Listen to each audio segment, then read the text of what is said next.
Hello दोस्तों, स्वागत है आपका मेरे YouTube channel Tiwari education centre में। इससे पहले वाली वीडियो में हमने इलेक्ट्रिसिटी के बारे में पढ़ा था, करंट क्या होता है, विद्युत धारा, पोटेंशियल डिफरेंस, विभवांतर। अब इन दोनों के बीच में रिलेशन क्या है उसके बारे में पढ़ेंगे। इस चैप्टर का सबसे इम्पोर्टेंट टॉपिक है ये ओम्स लॉ, हिंदी में बोलते हैं ओम का नियम। सबसे इम्पोर्टेंट टॉपिक है। रिलेशन बहुत आसान है, बहुत सिंपल है। ठीक है, पहले समझते हैं फिर उसकी डिफाइन देखेंगे क्या होता है। ओम्स लॉ में कहा गया है कि कोई भी एक कंडक्टर है, उसके दो एंड है, उसके बीच का potential difference is directly proportional to the current flow through it. मतलब पोटेंशियल डिफरेंस करंट के क्या होगा, डायरेक्टली प्रोपोर्शनल होगा। ठीक है, एक मेन चीज रखनी है ध्यान में कि टेम्परेचर रिमेन्स सेम। सबसे इंपॉर्टेंट लाइन, अगर आप पूरी डिफाइन लिख लेते हैं, ठीक है, उसमें सिर्फ ये चीज नहीं लिखेंगे ना, टेम्परेचर रिमेन सेम, तो पूरी डिफाइन क्या रहेगी, गलत रहेगी। ठीक है, हिंदी में किसी भी, मान लो ये एक कंडक्टर है, चालक है, उसके दो एंड है, ठीक है, इनके बीच का विभवांतर इसमें प्रवाहित होने वाले विद्युत धारा के समानुपाती होगा। ठीक, और इसमें भी तार का ताप समान रहना चाहिए।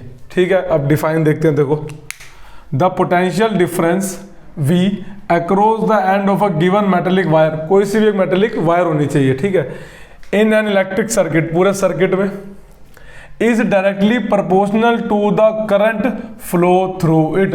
वो किसके डायरेक्टली प्रोपोर्शनल होगा, करंट के। कौन सा करंट, जो करंट उसके अंदर फ्लो कर रहा होगा। ठीक है, provide temperature remain same, temperature क्या रहना चाहिए, हमेशा सेम रहना चाहिए। ठीक है, टेम्परेचर रिमेन सेम का मतलब ये है कि जब हम एक्सपेरिमेंट करते हैं तो जब हम रीडिंग लेंगे तो बार बार करंट जितना फ्लो करेगा ना, तार उतनी गर्म होने लग जाती है। तो हमें उस चीज़ का ध्यान रखना है कि टेम्परेचर को मेंटेन करके रखें। ठीक है, टेम्परेचर को ना ज़्यादा होने दे ना ही कम होने दे, मोस्टली ज़्यादा ही होता है। ठीक है, तो टेम्परेचर को हमें क्या रखना है, सेम रखना है, तब जाके पोटेंशियल डिफरेंस डायरेक्टली प्रोपोर्शनल होगा करंट के। हिंदी में, किसी धातु के तार में प्रवाहित होने वाली विद्युत धारा उस तार के सिरों के बीच विभवांतर के अनुक्रम अनुपाती होता है। ठीक है, परंतु तार का ताप समान रहना चाहिए। ठीक, आज का मैथमेटिकल गणितीय एक्सप्रेशन देखते हैं। V is directly proportional to I, ये प्रोपोर्शनल का साइन होता है। ठीक, जब प्रोपोर्शनल का साइन हटा के इक्वल का साइन लगाते हैं तो एक कांस्टेंट लगता है, हिंदी में बोलते हैं स्थिरांक। इस इक्वेशन में वो स्थिरांक है रेजिस्टेंस R। ठीक है, R क्या है, रेजिस्टेंस ऑफ वायर। R क्या है, रेजिस्टेंस ऑफ वायर, हिंदी में तार का प्रतिरोध। रेजिस्टेंस का मतलब ये समझ लो कि कोई भी जब किसी चीज को रोकता है ना, वो रजिस्ट कर रहा है, उसको क्या कर रहा है, वो रजिस्ट कर रहा है। ठीक है, प्रतिरोध कर रहा है। तो रेजिस्टेंस सर्किट में क्या करता है, करंट के फ्लो को रोकता है। ठीक, प्रतिरोध विद्युत धारा के प्रवाह को रोकता है। ठीक है, ये काम है। इसका मतलब ये हुआ कि जितना ज्यादा करंट, प्रतिरोध उतना ही कम, जितना कम करंट, प्रतिरोध उतना ही ज्यादा। तो ये बात हमेशा ध्यान रखना। कोई भी करंट कैरिंग कंडक्टर है, विद्युत धारावाही चालक है, इसके अंदर अगर करंट फ्लो करा रहा हूँ, अगर करंट ज़्यादा फ्लो कर रहा है तो मतलब इसका रेजिस्टेंस कम है।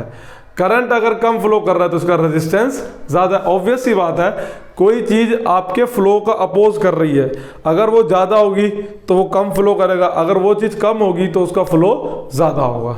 ठीक है, तो रेजिस्टेंस का मतलब क्या है, it oppose the flow of charge. तार का प्रतिरोध मतलब जो आवेश के प्रवाह को रोकता है। ठीक, क्लियर है। अब रेजिस्टेंस क्या होता है, V अपॉन में I। रेजिस्टेंस की ऐसा यूनिट ओम, सिंबल है ये। ठीक है, अब आता है कि एक ओम क्या होता है। एक ओम को कैसे डिफाइन करेंगे, एक ओम तब होगा ना कि जब कोई भी एक कंडक्टर है, उसके दो एंड के बीच का पोटेंशियल डिफरेंस कितना हो, 1 वोल्ट हो, और उसमें जो करंट पास कर रहा हो कितना हो, 1 एम्पियर हो, तो उस कंडक्टर की रेजिस्टेंस कितनी होगी, 1 ओम। देखो ये लिखा है, if the potential difference across the two ends of a conductor is 1 volt and the current through it is 1 ampere, then resistance is 1 ohm. ठीक है, हिंदी में भी है, यदि किसी चालक के दो सिरों के बीच का विभवांतर 1 वोल्ट है तथा उसमें 1 एम्पियर विद्युत धारा प्रवाहित होती है, तब उस चालक का प्रतिरोध 1 ओम होता है। खत्म, सिंपल है।